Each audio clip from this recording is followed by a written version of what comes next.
So since I had given you guys a tour of my SL1, I wanted to do the same thing for my Canon R50, and I wanted to just kind of go over some of the differences between both cameras. So my SL1, like I showed you guys, was a DSLR camera. This camera is mirrorless, so it has a reflection mirror, but it does not flip. So it automatically reflects to the camera pretty quickly, which allows it to shoot at more frames per second. So my other camera could only shoot at 4 to 5 frames per second, depending on if you were in manual or auto mode. This one can shoot from 13 to 15 frames per second, depending on those modes as well.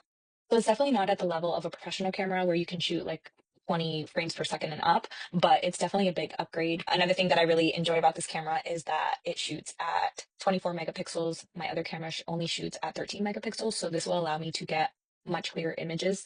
And then what I also really like is that anytime that you switch the mode on this camera, it's super user friendly if you're trying to learn photography. So for instance, if you go into aperture priority mode, it asks you if you want a blurred background or if you want a crisp background. And then when you click one of the options, it gives you an idea of how to adjust your settings in order to achieve that photo. So I think that's really awesome for people who are learning.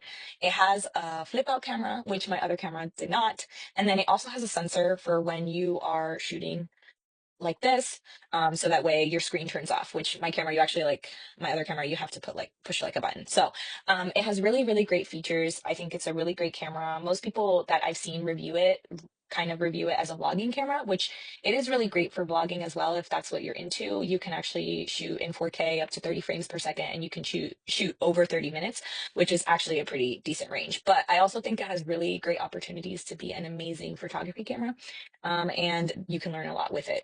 It does take RF lenses, so I did get an adapter so that way I can adapt my other lenses from my camera for my other camera because lenses are more expensive than the cameras most of the time.